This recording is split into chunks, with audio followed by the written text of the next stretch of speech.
Boa tarde, estamos começando o programa Mulheres Advogadas do Século XXI e hoje a gente está dando início ao projeto Que OB Você Quer?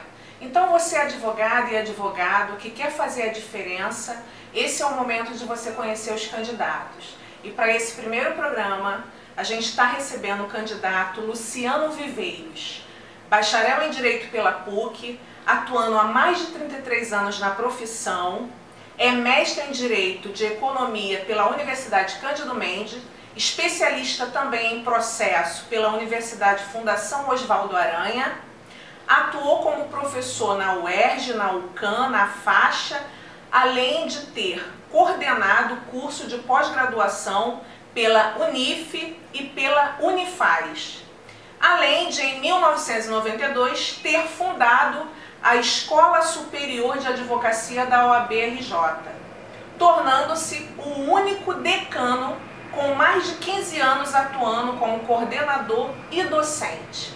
Doutor Luciano, quero lhe agradecer muito por ter aceito o convite. É de suma importância conhecer os nossos candidatos para que vocês possam falar da plataforma de vocês, dando possibilidade e oportunidade da advogada e do advogado poder escolher com segurança quem realmente a gente quer que nos represente. Então, quero lhe agradecer muito por ter aceito o convite. Iniciando, vou pedir para o doutor falar um pouco, sucintamente, sem estender muito, porque o programa não é muito extenso, até para que as pessoas realmente assistam o programa. Fale um pouco sobre a sua trajetória no direito e como foi seu início de carreira até hoje.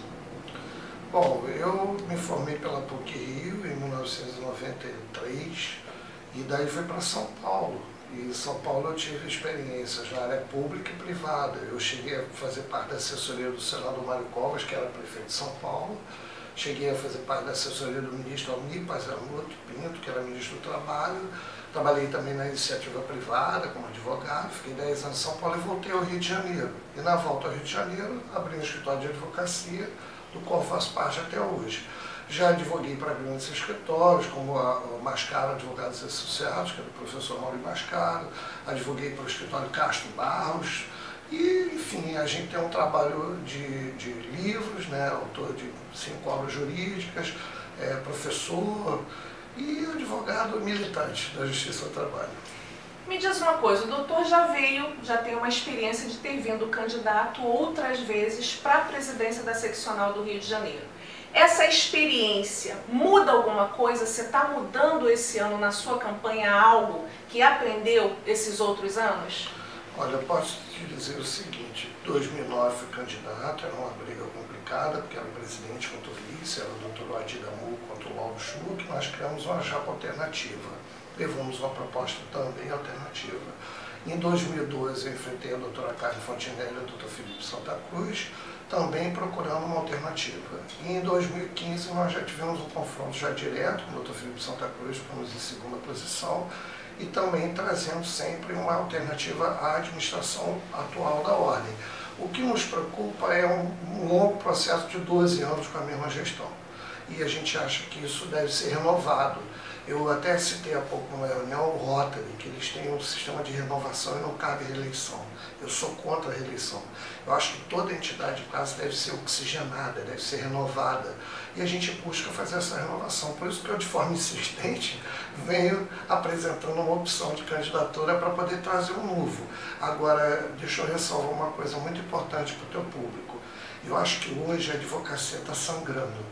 Nós estamos vivendo um momento muito delicado. Então essa é a nossa próxima pergunta, sobre a desvalorização da advocacia.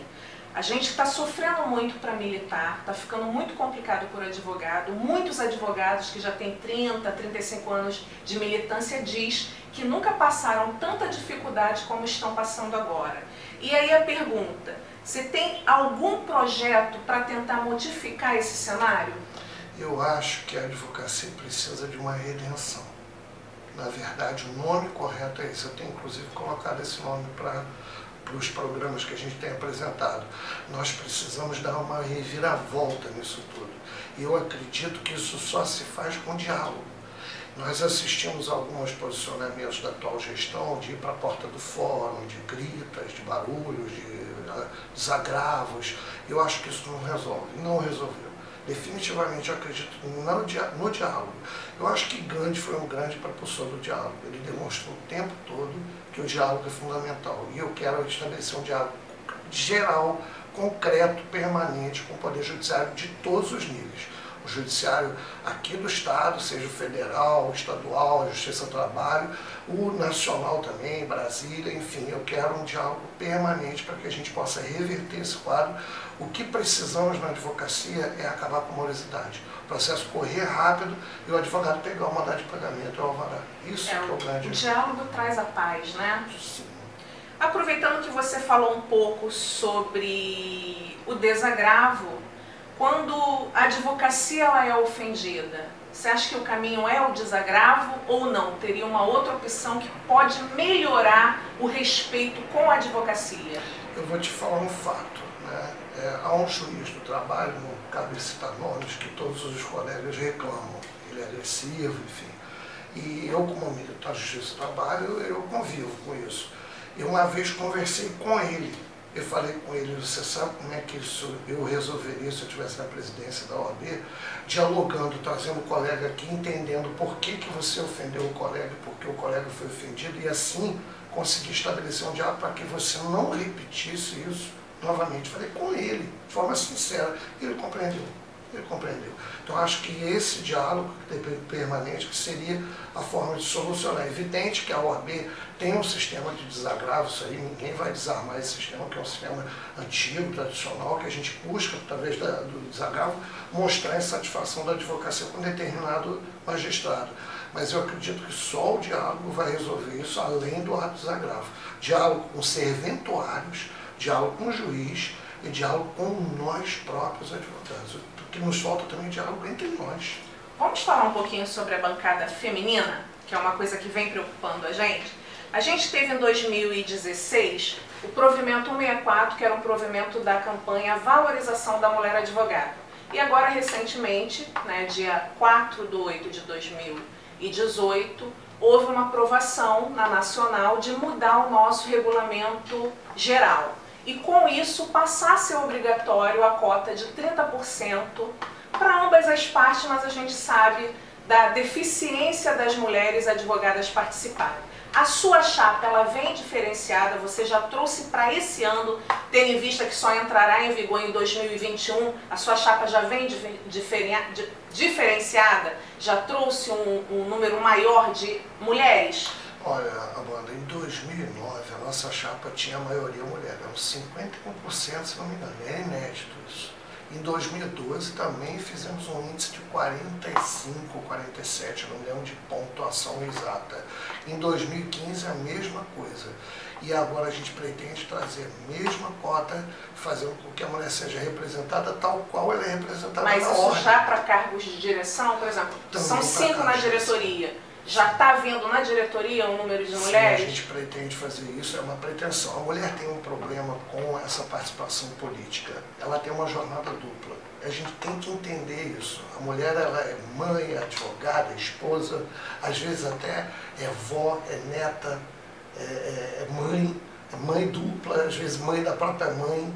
Então eu reconheço isso, eu sei da dificuldade da mulher se envolver com isso, mas todas as vezes que eu participei do processo eleitoral, eu fiz questão de tentar até essa cota, superar essa cota.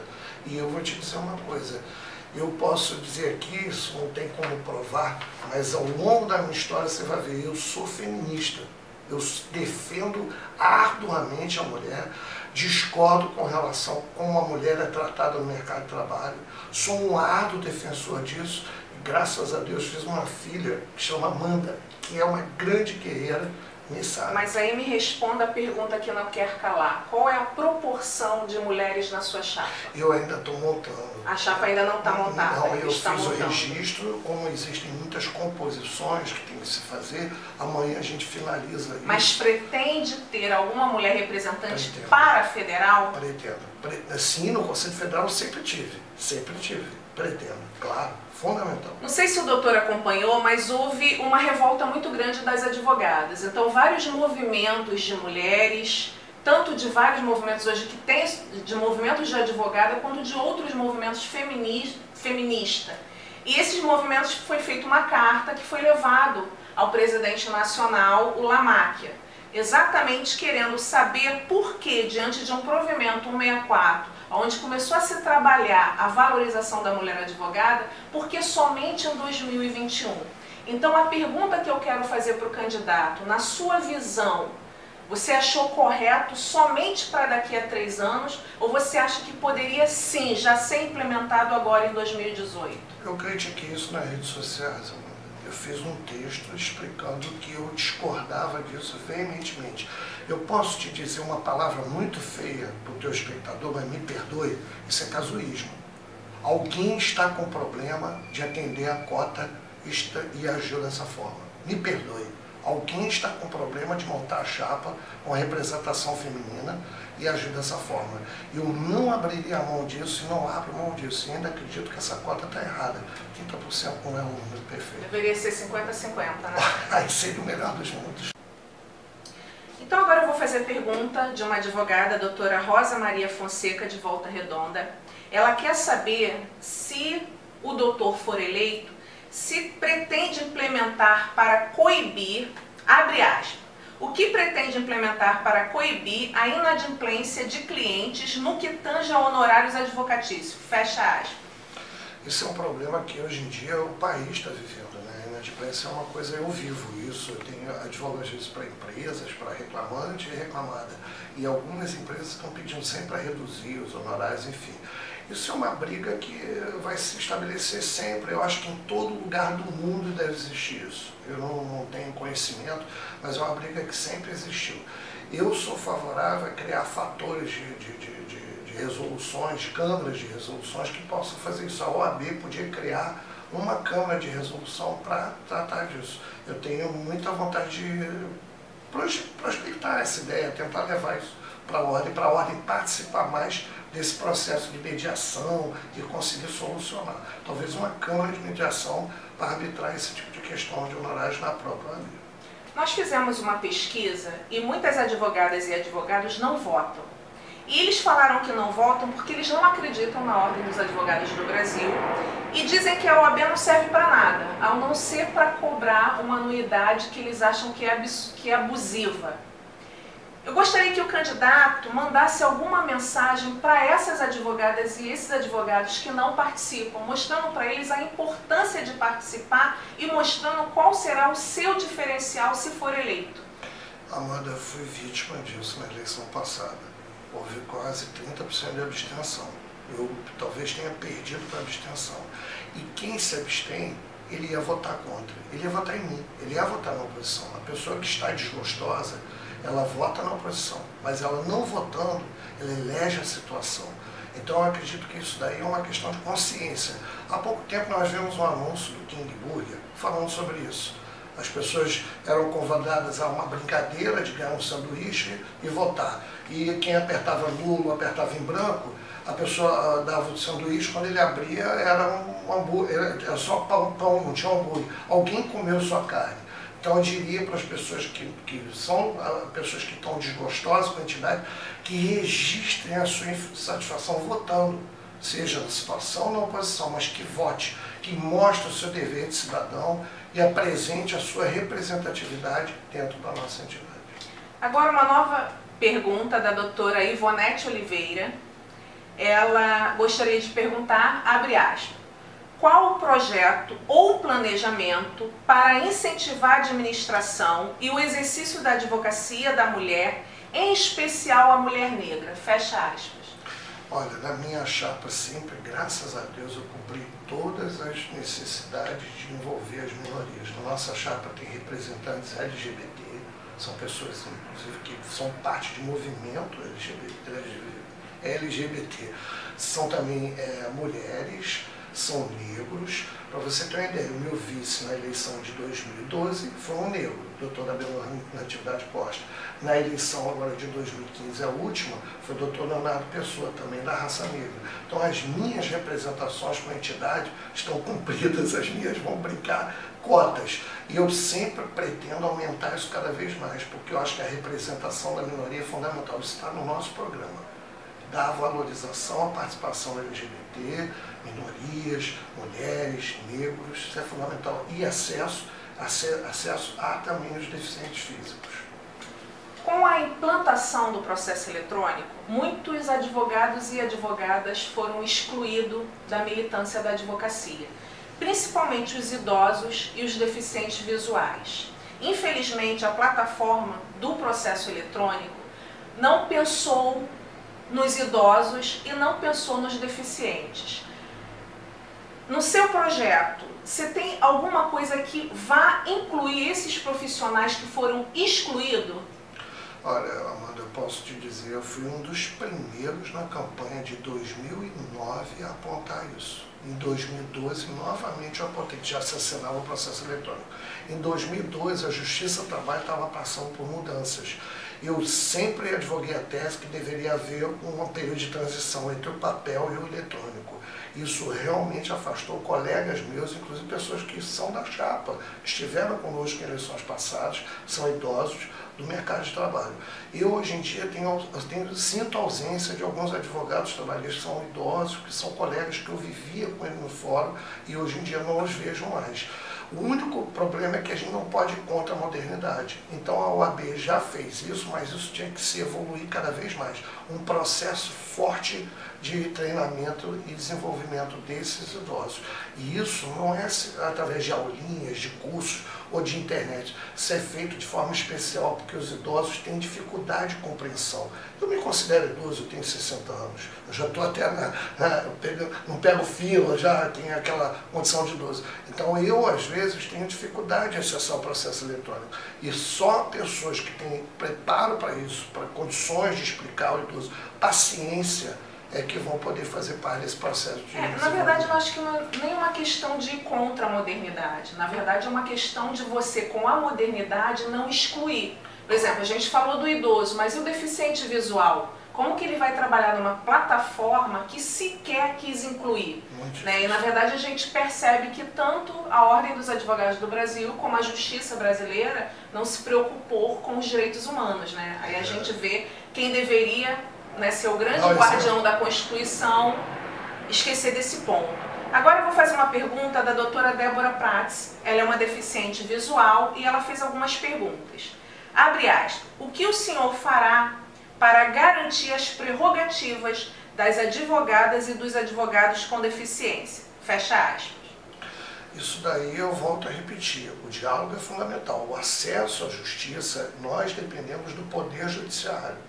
Então esse diálogo de levar a doutora, mas todas as pessoas que lutam por isso, a um diálogo com os poderes, através de discursos, de temáticas, de debates com o presidente do TJ, da Justiça do Trabalho, do TRT, da Federal, eu acho que isso seria solucionado. Porque não depende só da OAB.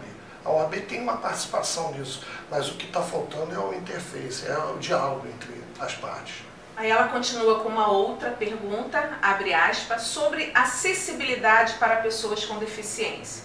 O que o candidato pretende fazer para a inclusão dessas pessoas? Fecha aspas. Volto a repetir, eu dependo do Poder Judiciário. Então tem que manter um diálogo com o doutor Zuzenon, na Justiça do Trabalho, com o doutor, me foge o nome da Justiça Comum, do TJ, com a Justiça Federal, do doutor André Fonte. Tem que manter esse diálogo para o Judiciário começar a atender essas prerrogativas nossas de acesso a deficiente. Então eu volto a repetir, nada se faz sem diálogo. Não creio que a OAB tenha poderes sozinha de mudar essa situação. Continuando com as perguntas da doutora Débora Prats, abre aspas, o candidato colocaria uma mulher com deficiência no conselho da OAB-RJ como representação desse segmento tão esquecido? Fecha aspas. Claro, com o maior prazer. Já convido ela para participar também. Como convido a todas as pessoas que queiram participar, que queiram integrar essa discussão, que queiram debater tudo isso, a gente dialogar e participar também. A nossa chapa, Amanda, ela é uma chapa muito eclética. Ela envolve pessoas de diversos locais do Estado, de diversos segmentos, são professores, são mulheres, e isso daí eu sempre abrir o espaço para, não só para os deficientes, mas para todos esses segmentos. Uma pergunta agora do Dr. Márcio Aleluia. Ele diz que o TJ do Rio Grande do Sul, em recente decisão, fixou que cliente pobre não precisa pagar honorários. O cliente que foi declarado pobre pelo próprio advogado, tinha um contrato que previa o pagamento de 20% sobre o valor da causa com êxito. Recebeu uma quantia pequena e não pagou ao advogado. O TJ Gaúcho entendeu que não precisava pagar o mesmo, tendo em vista que o próprio advogado o declarou como hipossuficiente. O advogado, sendo eleito, como tentaria conduzir esse tipo de questão? Esse problema tem acontecido também comigo. Eu também sou vítima disso e desse problema. Todos nós, advogados, quando contratamos com o nosso cliente, formalizamos através de contratos de honorários. O meu, por exemplo, tem 6 folhas no meu escritório. Eu coloquei isso para poder assegurar ao cliente e a nós. Já várias vezes eu já tive esse problema de inadimplência, ou de haver julgamentos discordantes, ou até condenações injustas em honorários. Isso é um problema que eu acredito que é uma questão cultural. É uma questão, o juiz, quando ele resolve determinar de agir dessa forma, ele já está imbuído de agir dessa forma. Eu acho que só o tribunal pode recuperar isso, só através de recurso, da via recursal, ou através de um diálogo isolado com os agentes, que são os presidentes dos tribunais, para compreender essa dificuldade. A Justiça do Trabalho agora está vivendo um drama, que você tem a condenação em custas. Então, se para cá você perde a causa, você perde custas e honorários. Como é que você vai contratar o cliente com medo de enfrentar isso, de poder perder uma ação e ter que pagar custos honorários? Então isso é uma dificuldade que o advogado enfrenta. Há advogados até que querem assumir isso de forma errada, porque se fere o código de ética. Então isso é uma questão que a gente pode evoluir através de debates, enfim, mas é uma questão cultural. O juiz, quando decide assim, só via recursal pode modificar. Dr. Márcio Aleluia continua com uma pergunta dizendo o seguinte: a OAB há pouco tempo tentou vetar novas criações de curso de Direito. O que a OAB pode fazer para melhorar a qualidade do ensino jurídico? Poderia-se criar um estágio para atuar na própria OAB e assim esse profissional aprender a advogar? Há exemplos de países da América Latina que eu acho fantástico. Eles fazem uma espécie de residência, como acontece na área médica, com os recém-formados, aquelas pessoas que inclusive estão vivenciando o exame da OAB. Eles colocam eles todos em atividades em órgãos públicos, como a Defensoria tem convênios e tudo. Eu penso em estender isso, eu acho isso um modelo fantástico, um modelo com a Defensoria. Vou continuar com a pergunta também do Dr. Márcio Aleluia, que ele pergunta o seguinte, abre aspas, a OAB é uma caixa preta, porque ela não presta conta como as outras instituições de classe. O senhor é favorável ao projeto de lei que institui a ficha limpa nas eleições da OAB? Fecha aspas. Eu sou favorável a que a OAB, por espontânea vontade, absoluta vontade política, apresente suas contas. Nós temos um problema no Rio de Janeiro. Me parece que Rio de Janeiro, Roraima e Amapá são as únicas seccionais que não têm portal da transparência. Nós estamos há 12 anos numa gestão sem saber o que tem, sem saber o que a entidade gasta com a anuidade uma das mais altas do país. Desde 2009, Amanda, em todos os meus programas, eu defendo a transparência. Acredito que essa atual gestão sabe que eu sou um dos maiores guerreiros a respeito da instalação do portal da transparência. E luto por isso, está na primeira linha do meu programa. Transparência é fundamental. Nós estamos num país que viveu coisas horríveis, processos criminais terríveis. Eu acho que a OAB tem que dar o exemplo, e principalmente a OAB do Rio de Janeiro, que é fundamental para o país, é um posto de importância fantástico no país. Acho que cabe a transparência, cabe fazer o portal da transparência, não há nenhum segredo. E outra, foi prometido isso, não foi cumprido. Agora uma pergunta da doutora Ana Beatriz. Abre aspas. Gostaria que o candidato falasse um pouco, em poucas palavras, qual o seu plano de gestão? Fecha aspas. Bom, esse plano de gestão são 15 pontos. Eu até tenho ele divulgado em redes sociais e tudo. Como eu estou na terceira idade, eu estou nas minorias, eu posso ter dificuldade de lembrar algumas coisas, mas um fundamental é a transparência. Fundamental que se apresente as contas e tudo. A segunda, me parece que é o diálogo, é se estabelecer esse diálogo entre o judiciário, os serventuários, OAB. Esse diálogo pode se estender através de eventos, de seminários, essa discussão se tornar uma discussão permanente, isso está lá. Outra questão é essa celeridade com relação aos mandados de pagamento e as burocracias que tem no Banco do Brasil, na Caixa Econômica Federal, isso tudo pode ser superado também com diálogo. Eu acho que já fizeram pouco, avançaram e ainda precisa avançar mais. Outra questão que nos preocupa muito é a questão da saúde do advogado. A Caixa do Advogado agora trouxe o que nós propomos em 2009, que são as clínicas para atendimento com valores diferenciados. Eu já tinha proposto isso desde 2009, a lentidão deles em tornar eficiente isso. Eu acho isso importante, fazer ambulatório, fazer sistema de policlínicas para atender o advogado que não tem condição de pagar o plano de saúde. E eu tenho um projeto médico de família. Nós, OAB, temos um universo e o médico de família cabe dentro desse universo. E aí vai para uma série de pontos, de 15 pontos que estão divulgados, que a gente não vai tomar teu tempo aqui tentando nos alongar com isso. Mas, fundamentalmente, eu queria deixar bem claro, a transparência é uma das maiores bandeiras nossas que nós defendemos, e a outra é a questão também da celeridade processual, que envolve esse diálogo permanente com o Poder Judiciário. Agora uma pergunta da doutora Daniela Freitas. Abre aspas. Se terá algo voltado para incluir os deficientes visuais e auditivos? Ela deu alguns exemplos, ela falou a transmissão das palestras que hoje acontece na OAB e infelizmente não tem nenhum assistente que faça tradução de Libras. Se o advogado sendo eleito pretende ter um olhar diferenciado e especial para esses profissionais. Fecha aspas. Pretendo, Amanda, não só pretendo, como me comprometo a isso. Agora, com um grave problema, eu não sei como estão as contas da entidade, isso envolve recursos. Você sabe que esse trabalho de tradução e tudo envolve um planejamento de valores. E como a gente não conhece as contas da entidade, eu fico receoso de prometer que isso seja de forma imediata. Mas isso vai ser prioridade, fundamental, porque as pessoas que têm essa deficiência vão ficar excluídas de uma discussão, não é justo.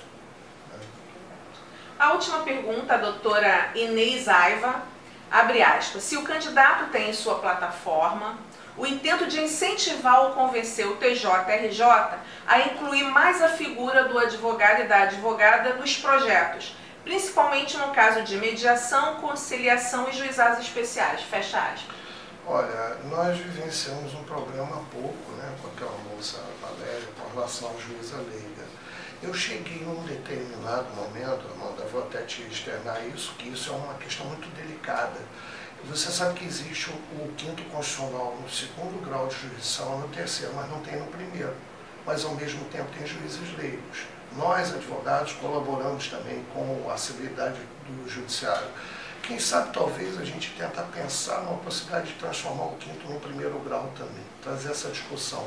Mas o 5º, talvez, seja errado o modelo de escolha. Eu sou a favor de um modelo mais transparente, de um modelo mais geral, que pode até passar por uma eleição direta ou pode também passar por um modelo de testes, de entrevistas, de debates, como é no Senado. Quando se escolhe um presidente do Banco Central, um ministro, ele passa por uma sabatina. Isso pode acontecer de forma mais eficiente, mais bem elaborada, para que a escolha do 5º seja uma escolha perfeita. Eu sou a favor do 5º, mas eu tenho muito receio de dizer que sou a favor de uma eleição direta do 5º, porque eu não sei como se vai fazer uma campanha, porque a pessoa vai ter que percorrer 64 subseções, ter contato com mais de 150 mil advogados, com que dinheiro vai fazer isso?